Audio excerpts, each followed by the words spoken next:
The Russo mansion stood like a dark monument at the edge of New York City, where wealth met whispered fears and questions no one dared ask aloud. For 35 years, Rose Harper had walked its marble halls, polished its chandeliers, and kept its secrets locked behind her aging lips. Her daughter, Lily, had grown up in the shadow of that house, playing in the servant quarters while her mother worked upstairs in a world they could observe but never truly enter. At 27, Lily Harper was drowning. Her mother was dying of stage 4 lung cancer, the chemotherapy bills piling up like a mountain she could never climb. Her younger brother Noah, only 19, lay in a hospital bed with a failing heart, waiting for a transplant that cost $800,000 they did not have. Her ex-boyfriend Derek had vanished 6 months ago with every penny she had saved for Noah's surgery, $30,000 gone in one cruel night. Now she worked 3 jobs, fixing computers by day, serving drinks by night, cleaning offices on weekends, surviving on coffee and desperation while her own body betrayed her with severe anemia from malnutrition and exhaustion. She had been a straight-A computer science student, 1 semester away from graduation, until she had to drop out to keep her family alive. But when Rose's cancer treatment left her too weak to lift a coffee pot, Lily found herself back in the mansion, helping her mother with tasks that had become too painful. She had seen him before, of course. Vincent Russo, 36 years old and the undisputed ruler of New York's underground for 12 brutal years.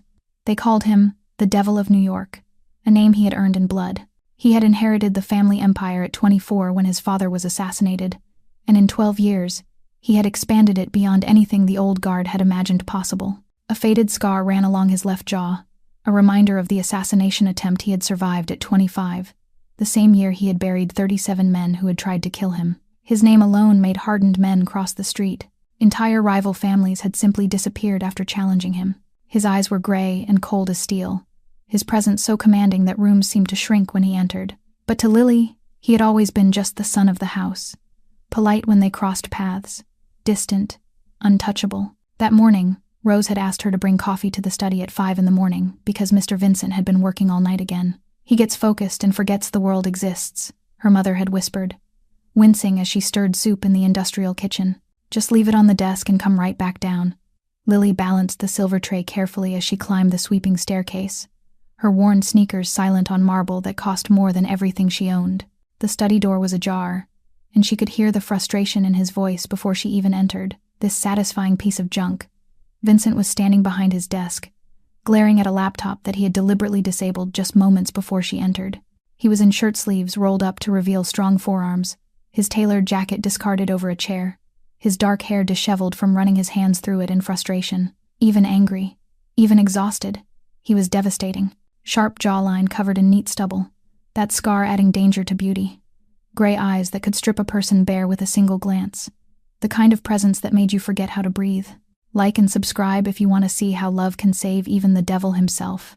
Share this story with someone who believes in second chances. Stay with us because what happens next will change everything you think you know about monsters and the women brave enough to love them. Lily tapped lightly on the half-open door, so softly that she was not even sure he could hear it. But Vincent Russo lifted his head at once, those cold gray eyes drilling straight into her as if he could see through her soul in a single instant. "Sir, your coffee." Her voice trembled slightly even as she tried to control it. She stepped into the room and carefully set the silver tray on the corner of the desk, far from the laptop that was clearly the source of his irritation. Vincent studied her for a long moment, his brows knitting faintly as if he were trying to remember something. Then a strange light came into his eyes. "Rose's daughter, aren't you?" His tone no longer sharp but edged with a carefully hidden curiosity. Lily Harper, the little girl who used to play in the garden while her mother worked. Lily was so startled she nearly dropped the empty tray she was about to lift. She had never imagined a man like Vincent Russo would remember her existence. A child who had been invisible in a house full of powerful people. "Yes, sir," she answered softly, her gaze falling to the polished marble floor. "You've grown up," Vincent said, his voice lowering just a touch. "I hear you opened a computer repair shop downtown, Harper Electronics, right?" Lily's heart began to race. He knew about her shop. He knew about her life. The thought both frightened and confused her in a way she could not explain. "Yes, sir." She could only repeat the same dull answer, because her thoughts were spinning. Vincent glanced at the laptop and then back at her, a flicker of hope passing through his steel-gray eyes. "Can you take a look at this useless thing? It died while I was transferring an important document, or at least, that is what it looks like." and I need the information in it within an hour." Lily hesitated. Stepping into his world, even just to fix a computer, felt like crossing an invisible line she knew she should not cross.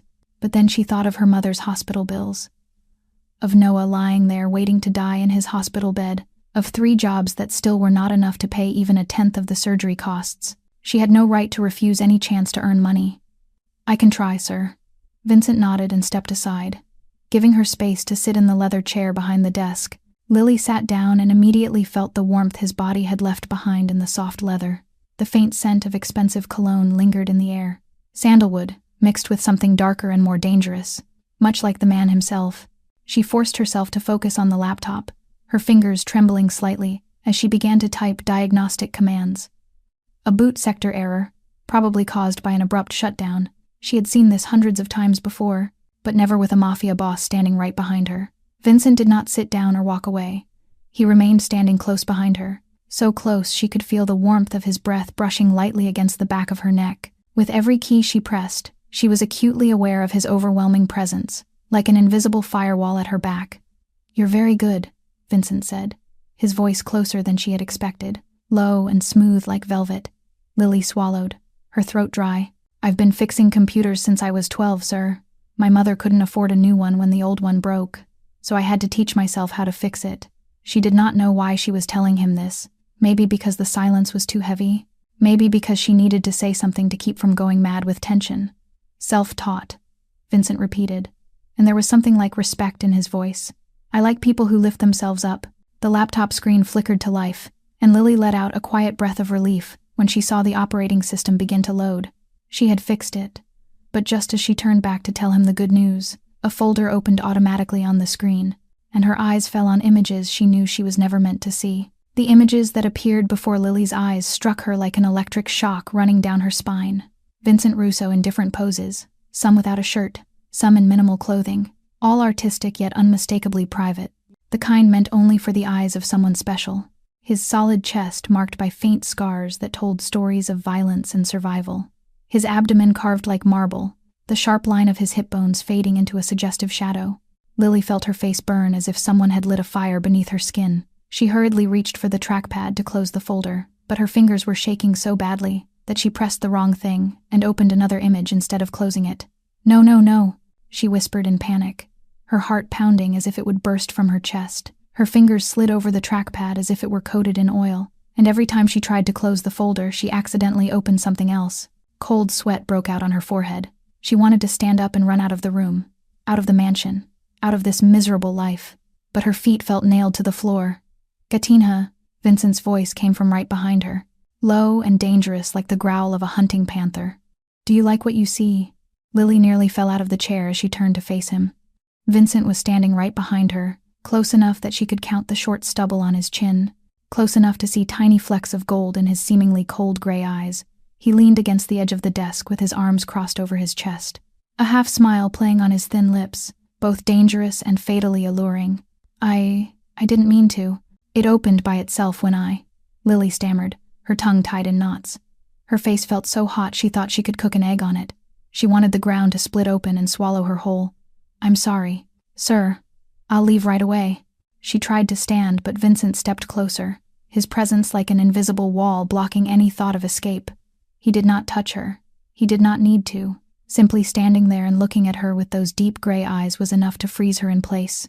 "Calm down, Lily," Vincent said, and for the first time she heard her name on his lips. It sounded like a low, sad melody she had not known.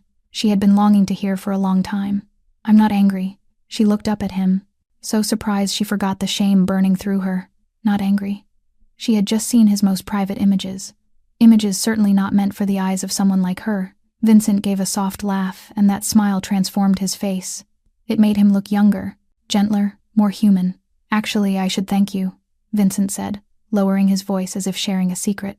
"Do you know how long I've been watching you? For years. Every time you came to visit your mother. Every time you passed me in these halls. Every time you sat in the garden reading as if this mansion belonged to you." Lily could not speak. She could only look at him, her heart beating in a chaotic rhythm she had never felt before. "Do you know why you attract me?" Vincent tilted his head, his eyes drilling into hers. "Because you are the only one in this damned world who looks at me like a human being, not a demon. not a title, not something to be feared. You look at me as if I am just Vincent, an ordinary man. Do you know how precious that is?" Lily opened her mouth to say something, but no sound came out. She was standing before the most powerful Mafia boss in New York, the man the whole city feared, and he was telling her that she was special, that he had been watching her for years, that she had drawn him in a way perhaps no one else ever could. Vincent stepped closer and Lily instinctively backed away until her spine met the edge of the desk.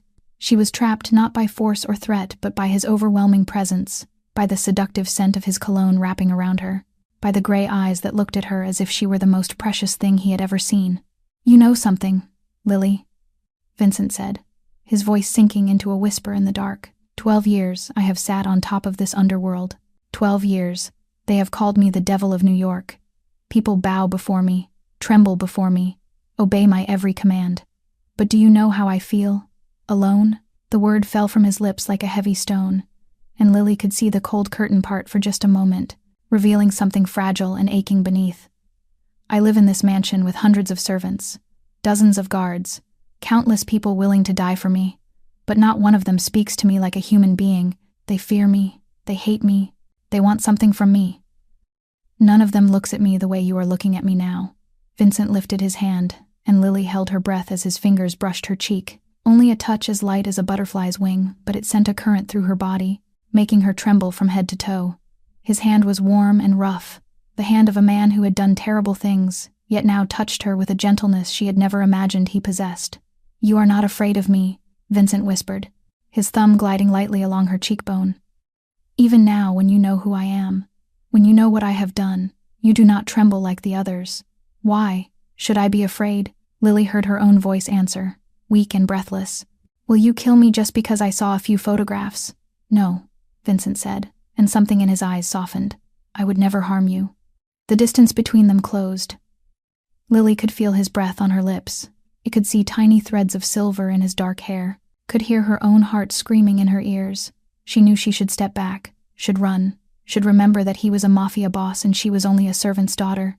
But she could not move. She was enchanted by those gray eyes, imprisoned by his closeness, stolen by the moment in which reason and instinct were fighting a battle she knew she would lose. Suddenly a knock on the door rang out like a gunshot in the suffocating silence. "Boss," a man's voice came from outside. "The meeting with Calabresi in 20 minutes. Vincent closed his eyes for a second, and when he opened them, Lily saw the cold mask return. The gray eyes no longer soft but sharp as steel, his face hardening into the stone statue. "The whole city feared. I'll be there," Vincent replied, his voice cold and commanding as if the moment before had never existed. He stepped back, and the distance between them suddenly felt like a chasm. Lily felt as if she had been thrown out of a strange dream, back into the harsh reality where she was only a poor girl drowning in debt, and he was a devil she should not touch. "Thank you for fixing the laptop," Vincent said calmly, as if they had merely completed a business transaction. "Send the bill to my accountant. I don't need the money," Lily answered quickly, grabbing the silver tray and trying to move toward the door without revealing how her legs were shaking. "Consider it a favor to my mother's employer." She was almost at the door when Vincent's voice came after her, low and full of promise. "Lily." She stopped but did not turn. "This is not over." Lily did not answer. She pushed the door open and ran. She ran down the stairs, ran through the marble corridors, ran out of the mansion as if ghosts were chasing her. Her heart pounded wildly, her head spun, and her cheek still held the warmth where his fingers had touched her. She did not know what had just happened. She did not know what it meant. She only knew that her already chaotic life had just become 1,000 times more complicated, and she had no idea what to do with that. That night, Lily could not sleep. She lay on the old creaking bed in her shabby apartment, staring up at the peeling ceiling while her mind returned again and again to the moment in Vincent's office, the warmth of his fingers on her cheek still lingering as if it had just happened, those gray eyes rising before her every time she closed her own, looking at her with a light she did not dare to name. "This is not over." His voice echoed in her head like a curse, and she did not know what it meant, or whether she even wanted to know. The clock read 2:23 in the morning when her phone vibrated. The number from Mount Sinai Hospital. Her heart skipped a beat before she hurried to answer. "Miss Harper," a nurse's voice said urgently and with concern. "Your brother Noah Harper has just had a severe heart attack. You need to come to the hospital immediately." Lily did not remember how she got dressed, or how she ran out of the apartment. She only remembered sitting in a cheap taxi, her whole body shaking like a leaf in a storm, her lips whispering prayers. She was not sure anyone was listening to. Please let him live. Please let him live. He is all I have left. When Lily rushed into the emergency room, she saw Noah lying there, pale as white paper, wires and tubes tangled around his thin body and connecting him to machines that beeped steadily. 19 years old. Her brother was only 19, an age meant for running and loving and living. And instead he was here, his failing heart slowly stealing the days he had left.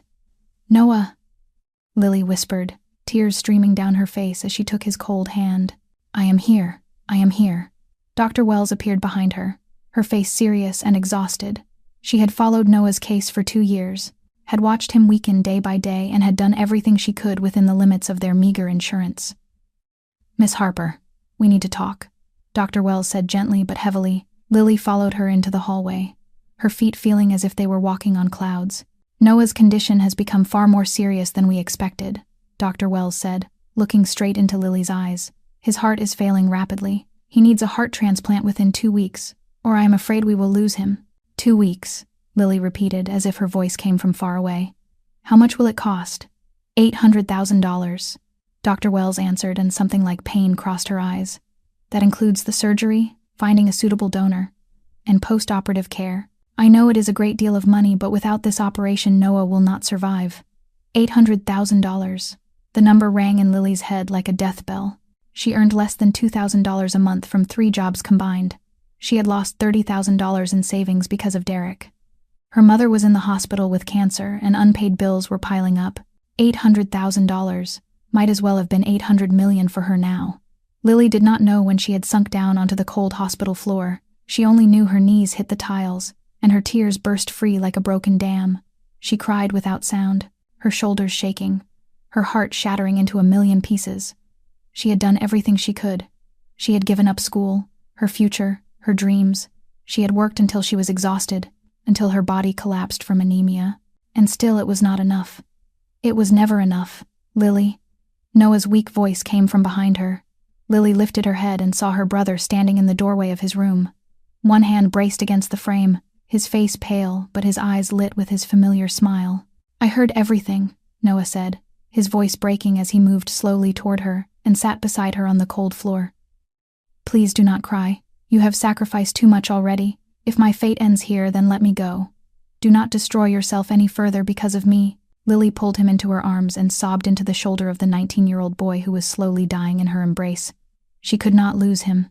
She would rather die than watch him go, but she did not know what to do, did not know where to find that money, did not know what miracle could still save him in the 2 short weeks he had left.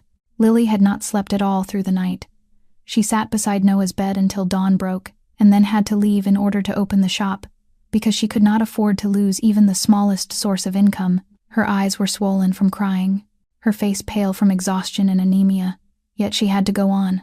She had no right to collapse. Not now. Not when Noah had only 2 weeks left to live. Harper Electronics sat on a small downtown corner, narrow and worn, but everything Lily owned in this world. She was bent over repairing a desktop computer for a customer when the low rumble of an engine sounded outside. She lifted her head to the window and her heart seemed to stop. A glossy black Bentley was parked right in front of her shop, a car so expensive it looked completely out of place on this ordinary street. The door opened, and Vincent Russo stepped out, tall and commanding in a perfectly tailored black suit, gray eyes sweeping over the storefront before he entered. The bell chimed and the entire shop froze. 2 customers waiting for their computers fell silent mid-sentence. Lily's part-time assistant dropped the screwdriver in his hand. None of them knew exactly who Vincent Russo was, but instinct told them he was the most dangerous thing they had ever encountered. Power radiated from him like heat from the sun, overwhelming and undeniable. "Good morning," Vincent said calmly, as if he were stopping by a grocery store. His gray eyes passed over the dusty shelves and settled on Lily, and she could have sworn she saw a glint of light in them. "I need a charging cable. Type C." Lily stood unable to move or speak. She knew he was not here for a cheap cable. She knew he was here for her. "This is not over." His words from the night before rang in her head like an alarm. I will get it for you," she stammered. Walking to the shelf on legs that felt like cotton, she took a cable and handed it to him, trying not to let her hand shake too visibly. "How much?" Vincent asked, pulling out his wallet. $10, Lily answered hoarsely. Vincent placed a $100 bill on the counter. "Keep the change," he said. then looked around the shop. "I want to speak with you privately. Could everyone else step outside?" It was not a question, it was an order. And no one dared refuse. The two customers hurried out as if the place were on fire. The part-time assistant vanished through the back door without even grabbing his jacket. In less than half a minute, the shop was empty, with only Lily and Vincent left. "What do you want from me?" Lily asked, her voice hardening though her heart was pounding like a drum. "I know about your brother," Vincent said directly. "Noah Harper, 19 years old, end-stage heart failure, needs a transplant within 2 weeks at a cost of $800,000 that you do not have." Lily felt as if she had been punched in the stomach. "Are you spying on me?" "I am interested in you," Vincent replied evenly. "Those are not the same thing. I have an offer." Lily's heart beat faster. She knew she should refuse, should throw him out, should run far from this devil. But Noah's pale, weak face on the hospital bed rose before her eyes and reminded her she no longer had the luxury of choice. "I will pay for Noah's entire surgery," Vincent said, each word falling heavy as stone. $800,000. I will find the best surgeon, the best donor heart, the best hospital. Your brother will live." Lily stopped breathing. She was sure she had misheard. No one gives away $800,000, especially not a mafia boss. "In exchange for what?" she asked, her voice trembling. 6 months, Vincent answered, gray eyes locked on hers. "You will stay with me for 6 months, be my companion, have dinner with me, talk with me, live in my mansion with me. That is all." Lily felt the blood rush to her face, not from shame but from anger, a fire flaring up inside her and burning away her fear. Leaving only pure outrage, she looked straight into Vincent's eyes and her brown eyes glowed like embers. "What do you think I am?" Her voice shook with fury. "Something you can buy with money. $800,000 for 6 months as your companion sounds polite, but what you are really doing is buying me like a doll to decorate your mansion." Vincent did not flinch. He stood there calm and cold as stone, gray eyes never leaving her face. "You misunderstand. I misunderstand." Lily laughed harshly, the sound bitter in the empty shop. "You offer to pay me to stay with you for 6 months, to dine with you, to live in your house. Do you think I do not know what that means? Do you think I am naive enough to believe a mafia boss would pay $800,000 just to have someone to talk to?" "I do not buy women," Vincent cut in, his voice suddenly sharp as a blade through the air. "I have never needed to, and I never will. If I wanted a lover, I could have hundreds waiting without paying a cent." He took a step closer, and though Lily wanted to retreat, she forced herself to stay still, refusing to appear weak. "I told you." Vincent lowered his voice and something in his eyes changed, becoming softer, more real, more wounded. "I am lonely. I live among hundreds of people and yet none of them dares look me in the eye and speak honestly to me. They fear me, they flatter me, they want something from me, but none of them sees me as a human being." He paused, and for a brief moment Lily saw a crack in the cold mask, saw the weariness and isolation he kept hidden beneath. "You are different. You look at me as if I am just an ordinary man. You are not afraid of me. You dare to be angry with me. Do you know how rare that is? I do not want to buy you. I want someone to talk to. Someone who sees me as human, even if only for 6 months. Lily felt her anger waver, but she would not let it die. She could not afford to soften, could not let his words pierce the wall she had built around herself. "I do not care how lonely you are," Lily said, her voice hard as steel, though her heart was trembling in a way she hated herself for. "I am not your cure for loneliness. I have my own life, my own problems, and I do not need a mafia boss interfering in them. Please leave my shop." Vincent studied her for a long moment, those gray eyes unreadable. Then he nodded slightly, and his lips curved into a faint smile she could not interpret. "Very well," he said, pulling a black card with silver letters from his jacket and placing it on the counter. "I respect your decision, but this is my number. You have 48 hours to think again. After that, the offer expires." He turned and walked out, his stride as commanding as when he had entered. When the door closed behind him, Lily finally let herself breathe. She looked down at the card on the counter, the silver letters gleaming under the cheap fluorescent light as if mocking her. She picked it up, and in a burst of anger tore it in half, then into quarters, then into tiny pieces that fell to the floor like black snow. But that night, when Lily sat alone in the shop after closing, thinking of Noah lying in the hospital waiting to die, thinking of $800,000 she would never earn, thinking of the 48 hours slipping away minute by minute, she found herself kneeling on the floor, gathering the torn fragments and carefully taping them back together with clear tape. The clock had just struck 11 at night when Lily's phone vibrated again. She was still sitting in the shop, staring at the business card she had taped back together. Its clumsy seams like her own broken life. The hospital number lit up on the screen, and her heart tightened in her chest. "Miss Harper, your brother has just had another heart attack." The nurse's voice was urgent and strained. "His condition is far worse than expected, and Dr. Wells needs to see you immediately." Lily did not remember how she reached the hospital. She only remembered standing in the emergency room staring at Noah, lying motionless on the bed with dozens of wires and machines around him, his face gray and ashen like someone already gone. 19 years old. Her brother was only 19.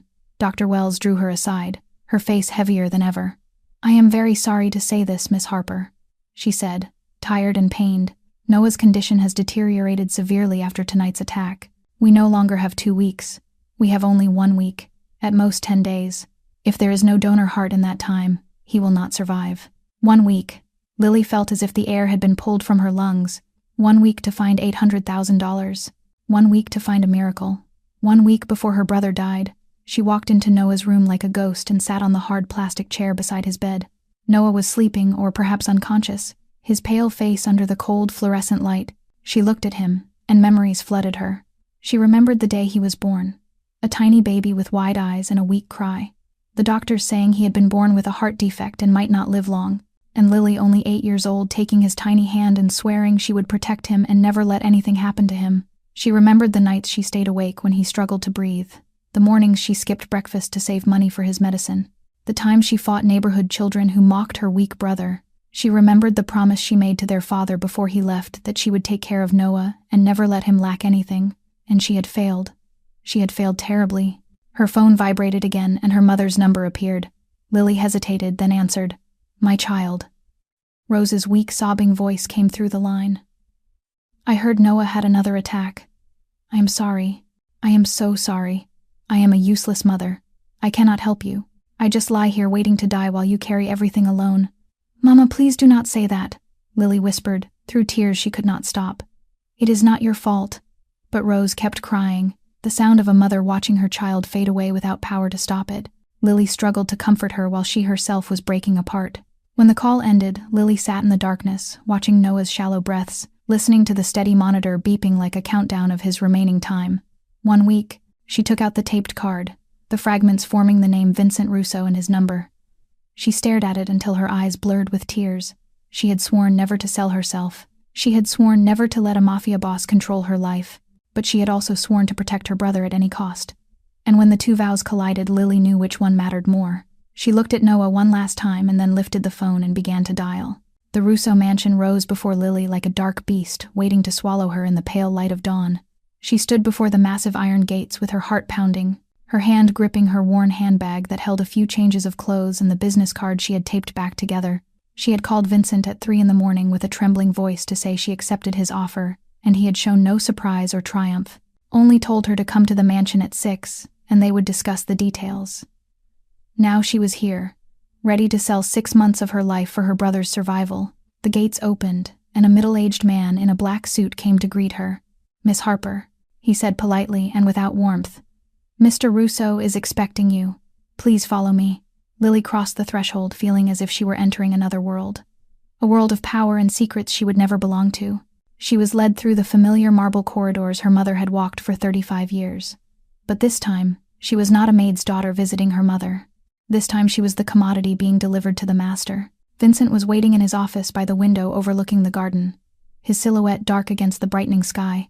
He turned as she entered, gray eyes taking in her from head to toe, noting her exhaustion, her swollen eyes from crying and the rumpled clothes she wore. "You came," he said unreadably. "Sit down. I will stand." Lily replied, her voice hard though her legs were shaking. "I am here to discuss conditions, not to be a guest." Vincent raised a brow at her stubbornness but nodded. "Very well. Speak." "I have 3 conditions," Lily said, forcing her voice steady. "First, Noah must be operated on immediately. Not tomorrow, not next week, but today, or at the latest tomorrow. My brother has only 1 week left, and I will accept no delay." "Agreed," Vincent said at once. "Second, after 6 months, I am completely free." Lily continued, her eyes locked on his. "No ties, no extensions, nothing to keep me. When 6 months end, I leave and you do not contact me or interfere with my life again." "Agreed." And third, Lily took a deep breath. You do not touch me unless I allow it. I will dine with you, talk with you, live in your mansion. But I am not your toy. If you force me to do anything I do not want, this agreement ends immediately. Vincent was silent for a long moment, gray eyes studying her with an expression she could not read. Then he went to the desk, lifted the phone, and dialed. I need to speak with Dr. Harrison now, he said with authority. There is an emergency heart transplant at Mount Sinai. Patient Noah Harper, 19 years old. I want him operated on within 24 hours. Find a suitable donor at any cost. I do not care what it takes, and I want the best surgical team in the country. Lily stood stunned, watching him command the world through a phone. He made several more calls to people she guessed were doctors, hospital administrators, and perhaps figures from the shadows who could find a donor faster than anyone else. When he set the phone down, he turned back to her. It is done, he said. Your brother will be operated on within 24 hours. The heart is on its way. Dr. Harrison will perform the surgery himself. Lily could not speak. Tears spilled freely from relief and gratitude, and the knowledge that Noah would live. As for your conditions, Vincent stepped before her, gray eyes serious. I accept them all. 6 months, then you are free, and I will not touch you unless you allow it. He handed her a stack of papers, a formal contract with every term written clearly. Sign. Lily took the pen, and as she wrote her name, she felt as if she were signing a pact with the devil, but for Noah she would sell even her soul. The room Vincent had given Lily was larger than the shabby apartment she had lived in for the past 3 years. A king-sized bed with white silk sheets, a polished oak wardrobe, a vanity with a gold-framed mirror, and a wide window overlooking the rose garden behind the mansion. Everything was so luxurious that Lily felt like a stain in the middle of such splendor. She set her old handbag down on the glossy marble floor, and the contrast made her want to laugh bitterly. She was a sparrow locked in a golden cage, fed with jewels, but still a prisoner. Vincent appeared at the doorway, his tall frame almost filling it. Have you settled in? He asked calmly, as if they were old friends. I do not need all of this, Lily replied without looking at him. Whatever you need, I will provide, Vincent said. Now let us talk about rules. You are free to move anywhere in the mansion except the basement and the meeting room in the east wing. But when you go out, you must have guards with you. I do not need supervision. Lily turned to him, defiance flashing in her eyes. That is not supervision. It is protection, Vincent answered, his tone hardening slightly. You are living in the house of the most powerful mafia boss in New York. Many people want to harm me, and if they know about you, they could use you against me. The guards are to protect you, not to cage you. Lily wanted to argue, but she knew he was right. She had entered his world, and his world had rules she could not ignore. What about my brother and my mother? She asked. Can I visit them? Whenever you want with guards, Vincent replied. And by the way, Noah's surgery is scheduled for tomorrow morning. The heart is being transported now. You can go to the hospital right away if you wish. Lily ran out of the room without even thanking him. She needed to see Noah and tell him he would live, and everything would be fine. She also needed to see her mother and explain why she was in the Russo mansion. Rose was sitting on her hospital bed when Lily entered, her face pale from chemotherapy, but her eyes lit up at the sight of her daughter, and then dimmed when Lily told her about the agreement with Vincent. No, Rose whispered, as tears rolled down her wrinkled cheeks. You cannot do this. You cannot sell yourself for your brother. Mama, I am not selling myself. Lily held her mother's hand, trying to stay calm though her heart ached. I am only staying with him for 6 months, having dinner and talking, nothing more. And in return, Noah will live. I will do anything to save him. Rose sobbed and clung to her daughter as if afraid she would disappear. I have worked in that mansion for 35 years. She said between sobs. I know who he is and what he has done, but my child Vincent is not as bad as people think. There are things you do not know about him. Lily stared at her in surprise. What do you mean? Rose wiped her tears and looked at her daughter with sad eyes holding something like hope. He has paid for my cancer medicine for 2 years without telling anyone. He raised my wages whenever I had new hospital bills. He has quietly helped our family for years. Beneath that devil's mask is a human being. A man lonelier and more wounded than anyone I have ever known. Perhaps you will be the one to see that. Their first dinner took place in suffocating silence. Lily sat at one end of the long oak table that could seat 20 people while Vincent sat at the other. The distance between them so great, she would have had to raise her voice to be heard. Lavish dishes were set on gold-rimmed porcelain. Things Lily did not even know the names of. But she had no mind to taste them. She only picked at small bites and tried not to look at the man watching her from the far end. The second dinner was the same, and the third and the fourth. They ate in silence with only the sound of cutlery against plates echoing through the vast dining room. Lily wondered if this was what Vincent wanted, someone sitting across from him so he would not have to eat alone, a decorative statue rather than a real person. But on the fifth dinner, everything changed. Vincent ordered the staff to move the table setting and place 2 chairs side by side, instead of at opposite ends. When Lily entered and saw the new arrangement, she could not hide her surprise. "I hate having to shout across the room to talk," Vincent said, pulling out her chair, "and I want to talk to you, not watch you eat from a distance." That night, for the first time, Vincent asked about her life. He asked about her repair shop, how she had learned the trade, about the strangest customers she had ever met. Lily answered cautiously at first, but slowly realized Vincent was truly listening. He did not nod politely or look at his phone or let his mind wander. Those gray eyes were focused entirely on her, as if her small, ordinary stories were the most interesting things he had ever heard. The next dinner, Vincent asked about Noah. Lily told him about her brother, about the 19-year-old who stayed optimistic while fighting heart disease his whole life, about his dreams of becoming a musician even though his hands trembled with weakness, about how he always made her laugh even on the worst days. Vincent listened, and something in his eyes softened when she spoke of her love for her brother. "And what about you?" Vincent asked one night after they had been dining together for almost 2 weeks. "What is your dream?" No one had ever asked Lily that. She had given up school and her future and everything to care for her family and had forgotten she once had dreams of her own. "I wanted to be a software engineer," she said softly, as if confessing a secret long buried. "I wanted to build applications that help people, things that could change someone's life for the better, but then my mother got cancer, and Noah needed surgery, and my dream had to stop." "You have sacrificed so much for your family," Vincent said quietly. "I understand that." She looked at him and saw a shadow pass through his gray eyes. "You understand. My mother died when I was 10, Vincent said, his gaze drifting into a distant past. "She was the only person who loved me unconditionally. After she died, my father taught me that weakness is death. He would not allow me to cry or show pain. I had to be hard, to be strong, to become a monster, to survive in his world." Lily looked at the man beside her, the Mafia boss the whole city feared, and for the first time she saw a 10-year-old child crying inside him, a child who lost his mother and was forced to grow up too fast, taught that emotion was weakness and love was a sin, and she began to understand why he was so lonely. The call came at 5 in the morning while Lily was sitting by the window of her room in the mansion. Unable to sleep from worry about Noah, the ring of the phone sounded like the bell of fate, and her heart nearly stopped when she saw the hospital number on the screen. "Miss Harper, we have found a suitable donor heart." Dr. Harrison's voice came through, calm yet urgent. "The surgery will begin within 2 hours, and you should come to the hospital immediately." Lily did not remember how she changed her clothes, or how she ran down the stairs. She only remembered sitting in the black car from the Russo estate, the driver racing through streets still wrapped in darkness. The heart had arrived, and Noah would be operated on, and her brother had a chance to live. When Lily reached the hospital, Noah had already been taken to the pre-operative room, and she only had a few minutes to hold his hand before the nurses wheeled him away.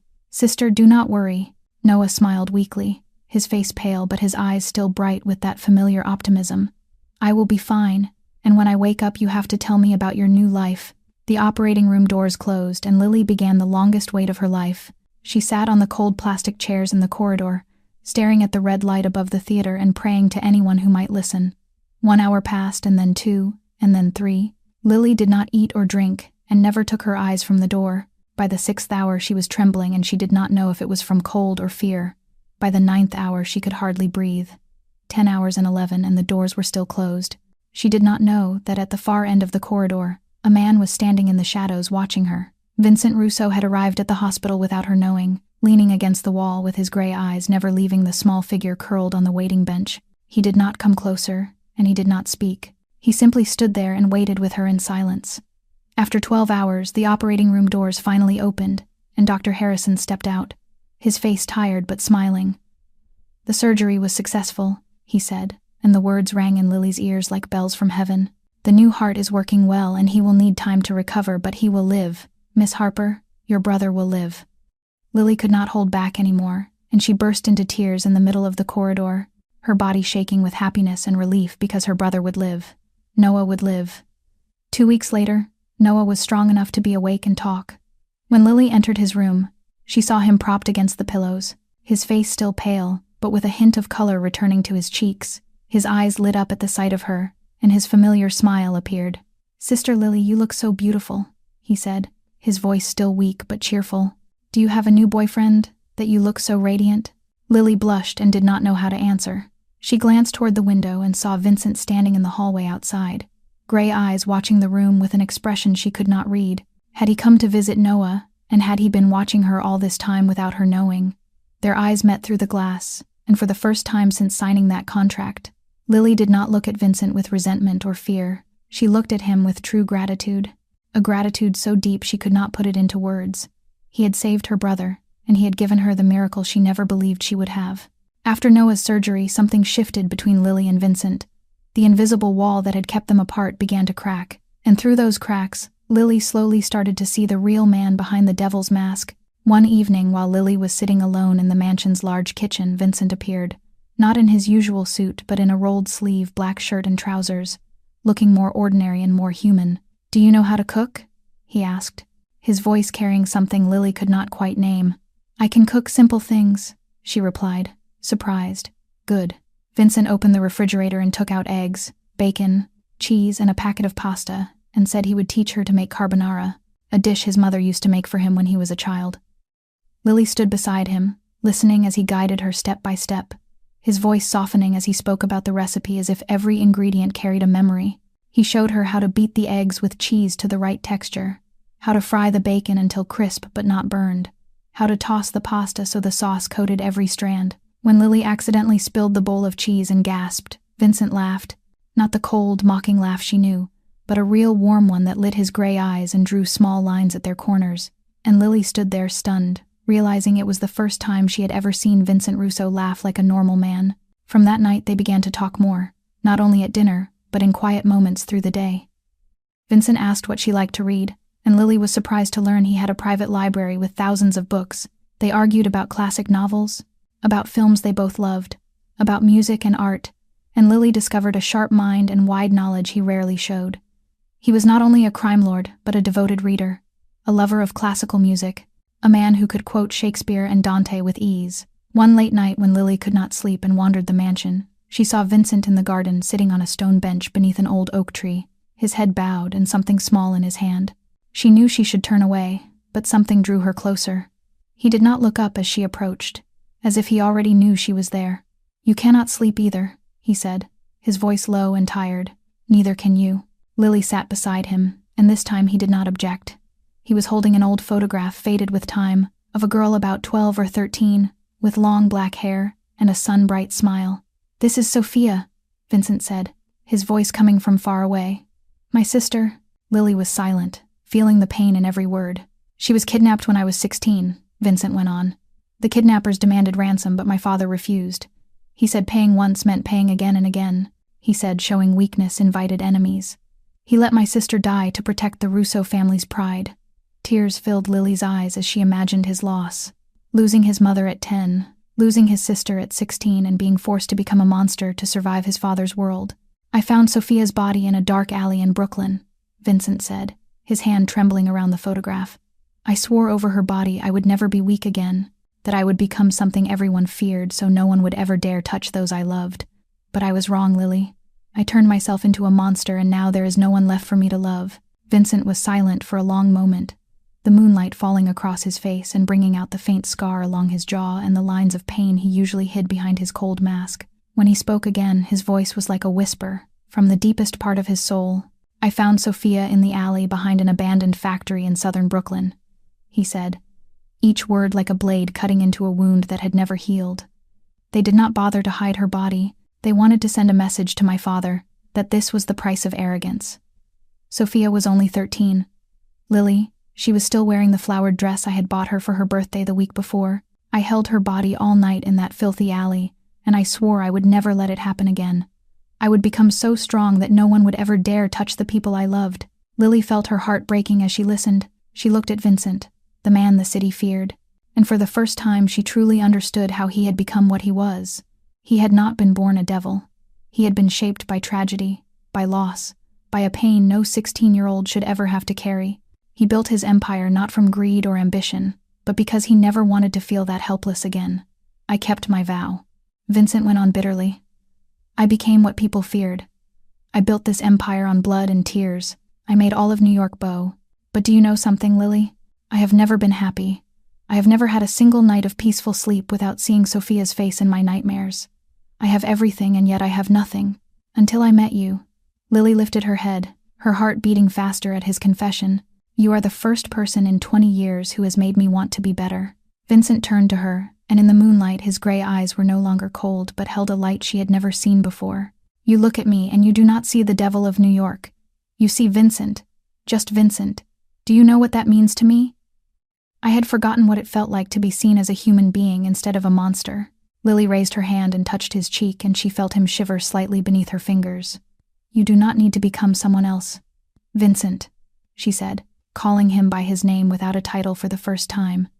"You only need to allow yourself to be human. You have worn armor too long and hidden yourself too deep, but you are still there. I see you in the dinners where we talk, in the way you speak of your mother when you cook pasta, in your eyes when you look at Sophia's photograph. You are not a devil. You are a man who has been hurt too much and is trying to survive the only way he knows how." Vincent looked at her for a long time, those gray eyes searching her face. Then he lifted his hand and placed it over hers where it rested on his cheek, and he leaned down. The kiss came as lightly as a butterfly touching a petal, so gentle Lily could hardly believe this was the man the city feared. His lips were warm and soft, the opposite of his cold, hard exterior. He kissed her as if she were something precious, as if he were afraid she might break if he used more force. Lily closed her eyes and returned the kiss beneath the bright moon and the scent of roses drifting through the night air of the garden. She knew she was falling in love with a dangerous man, a man the world called a devil, but in that moment under the stars she did not care. She only knew the kiss was real, the feeling was real, and that she had found a human being beneath the shell of a monster. The weeks that followed passed like a dream Lily did not want to wake from. She and Vincent did not make their relationship public, yet the glances they exchanged across the dinner table, the accidental touches of hands in the corridors, and the stolen kisses in the night garden said everything. Lily felt as if she were living two lives, one as the contractual companion, and the other as a woman slowly falling in love with the Mafia boss she had once feared. But not everyone failed to notice the change. Marco Benedetti, Vincent's loyal right hand for 15 years, had seen it for some time. One morning while Lily was at the hospital visiting Noah, Marco went to Vincent in his office. "Boss, I need to be honest with you," Marco said, more serious than ever. "That Harper girl is becoming your weakness. The underworld is already whispering that the devil of New York has a woman in his mansion. If your enemies learn how much she matters to you, they will use her against you." "I know what I am doing." "Marco," Vincent replied coldly, though he knew Marco was right. "I will protect her. That is what I am afraid of." Marco sighed. "You would do anything for her, and that is exactly the weakness Calabrese is looking for." At the same time at the hospital, Lily had just left Noah's room when a familiar figure blocked her path in the parking lot. Her heart nearly stopped when she recognized him. Derek Mason, the man who had deceived her, taken $30,000 of her savings and vanished 6 months earlier. "Hello, sweetheart." Derek smiled, the oily smile that now made Lily feel sick. "You look different. Nicer clothes, healthier skin. I hear you are living in the Russo mansion now. The Mafia boss must be spoiling you." "What do you want?" Lily asked, trying to keep calm though. Her heart was pounding. $100,000, Derek said bluntly, his eyes greedy. "You give me the money, and I keep quiet about your little relationship with the devil. Otherwise I will tell everyone in the underworld that Vincent Russo is in love with a maid's daughter. Imagine how humiliating that will be for him." Lily trembled, not from fear of Derek but from fear of Vincent, knowing her humiliating past. She had foolishly trusted Derek, given him all her savings, let him deceive her like a naive child. She did not want Vincent to look at her with disappointment or contempt. But when she returned to the mansion, pale and shaking, Vincent was waiting for her in the living room. He studied her and said, "Derek Mason contacted you, did he not?" Lily froze. "How do you know?" "I have been investigating him for a long time." "Lily?" Vincent stood and came toward her. "From before I even made you the offer. I know he cheated you out of $30,000. I know where he disappeared to, and I know who he works for." Lily felt as if the floor had fallen away beneath her. "Who does he work for?" "Derek Mason belongs to the Calabrese family," Vincent said coldly. "Victor Calabrese, the man who killed my father, planted him to approach you 2 years ago. Your mother has worked in the Russo mansion for 35 years, and Calabrese believed that through you, he could reach me. Stealing your money was not an accident. It was a plan. He wanted to push you into desperation. and he knew sooner or later you would return to this mansion. Lily stood there, as if the world were spinning around her. She had been a piece on a chessboard between two Mafia families for 2 years without ever knowing it. After learning the truth about Derek, Vincent became more vigilant than ever. He increased the number of guards protecting Lily from 2 to 6, refused to let her leave the mansion without his direct permission, and even installed additional security cameras throughout the gardens and corridors. Victor Calabrese was not merely a business rival in the underworld. He was the man who had personally ordered Vincent's father killed 12 years earlier, the man who had forced Vincent to inherit the criminal empire at 24, the sworn enemy Vincent had fought for more than a decade. And now Calabrese knew Vincent had a new weakness, a woman he cared about enough to keep inside his mansion. At first, Lily understood and accepted Vincent's protection. But as days passed and she could not step beyond the iron gates, that understanding turned into suffocation. She felt herself choking in the luxury, like a bird trapped in a golden cage she had feared from the beginning. She could not visit Noah even as he recovered well. She could not contact her mother even as Rose needed her during painful chemotherapy. She could not even walk in the garden alone without at least 3 guards behind her. The conflict erupted one evening when Lily asked to visit Noah and was refused outright. She could not bear it any longer. "I am not your prisoner," Lily said, her voice trembling with anger and despair. "You cannot lock me up like a bird in a cage. I have a family. I have a brother who needs me. I have a mother waiting for me. You cannot cut me off from everything just because you are afraid. I am protecting you." Vincent replied, his voice tight with restraint. "You do not understand how dangerous Calabrese is." "Then let me protect myself," Lily almost shouted. "I have lived 27 years in this world without you. I have cared for my sick mother, raised my brother, worked 3 jobs at once. I am not a child who needs to be wrapped in cotton. You cannot control my life because you want to. You think I want to control you?" Vincent rose from his chair, gray eyes flashing with a fury Lily had never seen. "You think I enjoy worrying every second that someone will hurt you? I lost my mother, Lily. I lost my father. I lost Sophia, my sister, the one I loved most in the world." He stepped closer, and Lily saw not only anger in his eyes but fear, a deep fear he had hidden for 20 years. "I found Sophia's body in that dark alley because I failed to protect her," Vincent said, his voice strangled. "I will not let that happen again. I will not lose you, Lily. I would burn this entire city with my own hands before I let anyone touch you. If that means you hate me, then hate me, but I will not let you die." Lily stood there as her anger cooled when she saw the 16-year-old boy in his eyes holding his sister's body in that alley. She understood his actions were not born of control or selfishness, but of fear. Fear of losing someone else he loved. Fear of reliving the horror that had haunted him for 2 decades. She stepped closer and placed her hand on his chest, feeling his heart racing beneath the fabric. "I understand now," she whispered, her voice softening. "But Vincent, you cannot let fear control both of us. We will find another way together." Vincent looked down at her, and for a moment the walls he had built collapsed. He pulled her into his arms as if afraid she would vanish the moment he let go. Lily knew she should not do this, but the message on her phone left her no choice. A photo of Noah sleeping in his hospital bed had arrived just minutes ago, accompanied by a text from an unknown number. "Come to the hospital alone. If you bring guards or tell Vincent, the boy dies before you get here." Panic clawed at her throat. She couldn't risk a war. She couldn't risk Noah being collateral damage. Using the knowledge she had gained from her mother about the mansion's layout, she waited for the precise moment the perimeter guards changed shifts. With her heart hammering against her ribs, she bypassed the main security feed, a trick she had learned fixing the system weeks ago, and slipped out through the narrow service exit used by the catering staff. Her heart racing with anticipation to see her brother, and with fear of how angry Vincent would be when he found out. But she never reached Noah's room. As she stepped out of the taxi in the parking lot, a familiar face appeared before her. Derek Mason standing there with a broad smile as if they were old friends. "Hello, sweetheart," he said. And before Lily could react, 2 large men appeared at her sides and grabbed her arms. "Do not scream. No one will help you." Derek nodded toward a black van nearby.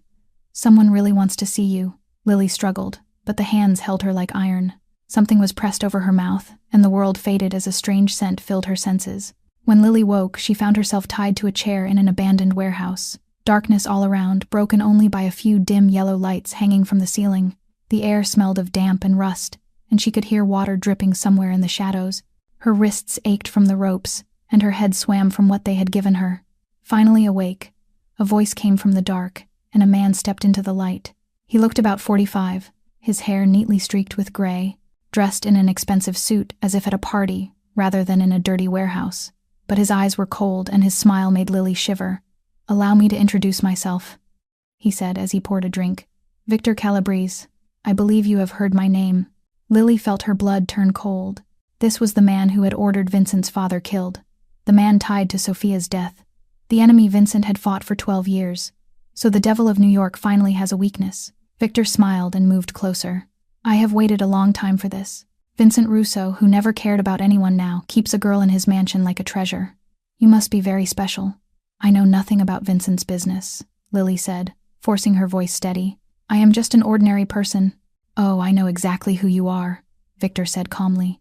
"Rose Harper's daughter, the loyal maid's child, the poor computer repair girl with a sick mother and a brother who needed a transplant. Vincent paid $800,000 to save your brother. He has never done that for anyone. You matter to him more than you think." Victor set the glass down and forced Lily to look at him. "But do you know who the man you love really is? How many lives he has destroyed? How many families he has crushed? He is a monster, and you love a monster." Lily said nothing and did not look away. She would never betray Vincent. "Stubborn," Victor said, and gestured to his men. "Record this. We will send the devil a gift." What followed became a nightmare Lily would never forget. It was meant to frighten her and to leave a mark without destroying her. And it was all recorded. When the camera was turned on her, Victor ordered her to speak. "Tell your lover he has 24 hours to come here alone or you die." Lily looked into the camera, her face hurting and swollen but her voice steady. "Vincent, do not come. This is a trap. They want to kill you. Do not come for me. Live." Someone struck her and she fell. Victor's laughter echoed through the warehouse. "Send the video," he ordered. "Let us see if the devil can resist." The video reached Vincent's phone at 3 in the afternoon, just as he was frantically searching for Lily after discovering she had vanished from the mansion. And when he pressed play and saw her swollen face, the blood at the corner of her mouth, and her eyes still steady as she told him not to come, something inside him shattered completely. The phone slipped from his hand as if it were burning him, and he stood there trembling, gray eyes staring into nothing, as if seeing ghosts from his past. Marco, who had followed Vincent for 15 years, had seen his boss face countless enemies without flinching, but he had never seen him like this. This was not anger, not the cold, calculated fury the devil of New York was known for. This was pure fear, the fear Vincent had buried for 20 years, now rising and consuming him. "Boss, are you all right?" Marco asked anxiously, but Vincent did not answer. He was seeing Sophia, her face overlapping Lily's in his mind, remembering the night he found his sister's body in that dark alley and swore it would never happen again. Yet it was happening again and he could not bear it. "Gather everyone," Vincent said, his voice low like a demon's growl from hell. "Everyone. Call back those who retired. Call those on other assignments. I want the entire Russo family assembled within 2 hours. Tonight I will erase Calabrese from the map of New York." Marco had never seen that look in Vincent's eyes, the look of a man with nothing left to lose, who would burn the world to save one person. "Boss, it is a trap," Marco tried to warn. "Calabrese wants you to come alone. If you attack, it will be all-out war." "I know," Vincent said, eyes like ice with fire burning behind them. "I do not care." 2 hours later, more than 100 Russo men gathered at the hidden warehouse outside the city, with weapons and armor and every tool of their criminal empire laid out. Vincent stood before them, not in his usual suit but in black combat gear, a pistol at his side, and the dagger he had carried since Sophia died strapped in his boot. "Tonight I lead personally," he said. "The target is the Calabrese stronghold in southern Brooklyn. Leave no one alive." The assault began at 11 at night, and would be remembered as the bloodiest night in the New York underworld in 30 years. Vincent went in first without waiting for cover, without caring about bullets flying past him. He fought like a true demon, shooting down anyone in his way with terrifying precision, finishing the wounded with a knife in a brutality he had restrained for years. Tonight there was no restraint and no mercy, only blood and fire, and the screams of those who had dared touch the woman he loved. He kicked in every door, searching for Lily, killing without hesitation, blood splattering his face and his armor, but he did not stop, and could not stop until he found her. And finally, after a sea of bodies, he kicked open the iron door in the basement, and saw her, Lily, lying motionless on the cold concrete, her hands still bound, her face swollen and bruised. He ran to her, fell to his knees, and when he placed his fingers on her neck and felt the faint pulse, the devil of New York wept for the first time in 20 years. Vincent gently laid Lily down on the floor and covered her with his coat before standing up. He knew Victor Calabrese was still somewhere in the building, and he would not leave until this was finished. Footsteps echoed from the stairs, and Victor appeared. His expensive suit rumpled and stained, a gun in his hand. "So we finally meet face to face," Victor said, his voice eerily calm even as his empire collapsed around him. "I have waited for this moment 12 years, Vincent, since the day I killed your father." Vincent said nothing. He only looked at Victor with eyes cold as ice, and then he attacked. The first shot grazed Vincent's shoulder, tearing flesh and drawing blood, but he did not stop. He lunged at Victor like a wild animal, knocking the gun from his hand and beginning the fight they had both awaited for more than a decade. They battled in the dark basement, trading blows with the fury of men bound by deep hatred. Victor was not weak even at 45. He fought with the ferocity of someone who knew this was his final fight.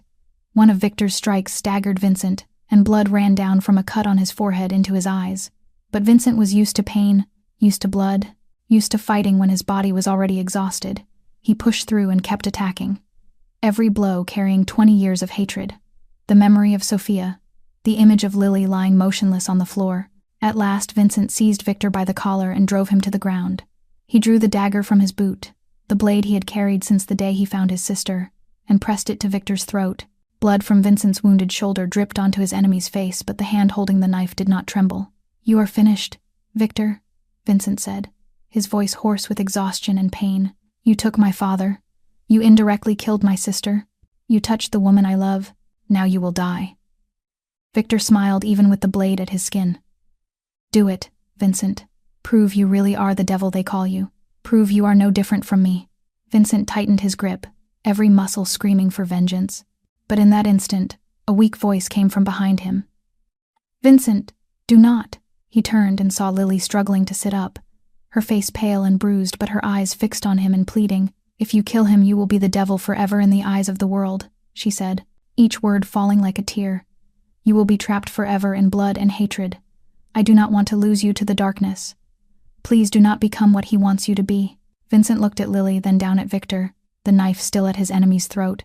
Inside him, a battle raged fiercer than any he had fought. 20 years of hatred crying for blood.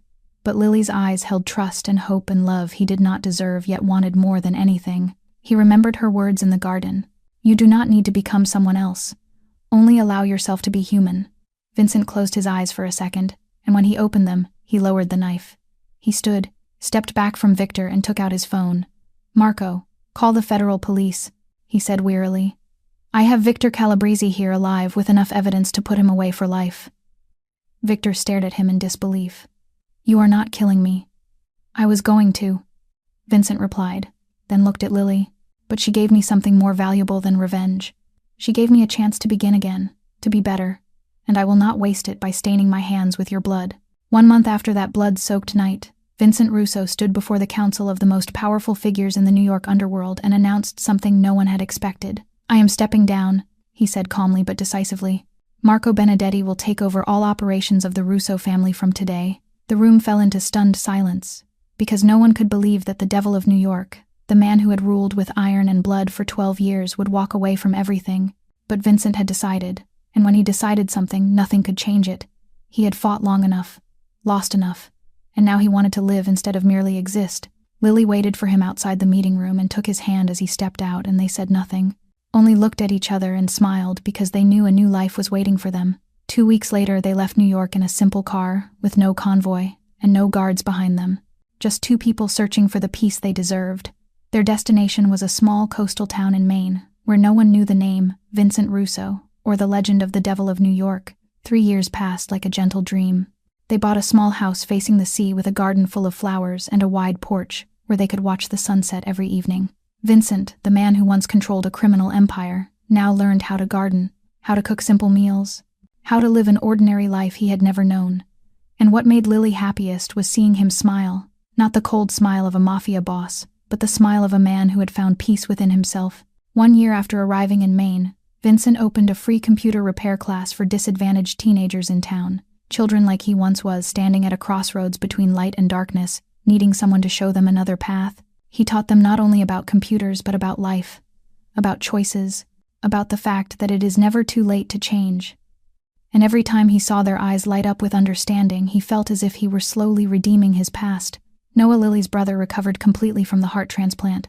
The 19-year-old boy became a healthy 22-year-old young man, studying medicine at a prestigious university with the dream of becoming a cardiologist to help others like himself. And whenever Noah visited their home on holidays, the little house filled with laughter and stories of a bright future.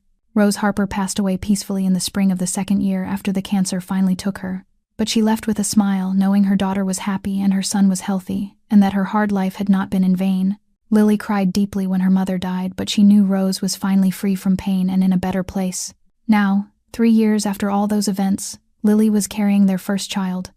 She sat on the porch with one hand, resting on her round belly, watching Vincent teach the last group of teenagers of the day how to replace a hard drive. When the lesson ended and the children left smiling, Vincent came to sit beside her and placed his hand over hers on her belly. "Do you ever regret it?" Lily asked the question. She still asked sometimes, even though she knew the answer. "Giving up all that power to come here and fix computers and grow tomatoes?" Vincent smiled, the warm, sincere smile only she ever saw, and gestured toward the garden full of flowers, the blue sea shimmering in the sunset, and their small, warm house. "This is my empire now, Lily," he said, "teaching children they have choices beyond darkness. Coming home every day to you and to our child growing inside you. Sleeping every night without nightmares of those I killed. This empire is much smaller than the one I once owned, but it is more valuable than anything I ever had." They sat watching the sun sink into the sea, as the sky shifted from orange to pink to purple in a breathtaking painting of nature. Lily leaned her head on Vincent's shoulder, feeling the warmth and steadiness of the man she loved, and thought about their journey from a poor computer repair girl who accidentally saw a mafia boss's private photos to a woman carrying a pleasant child of love in a small house by the sea. Life was not always easy, but it had given her things she never dared dream of.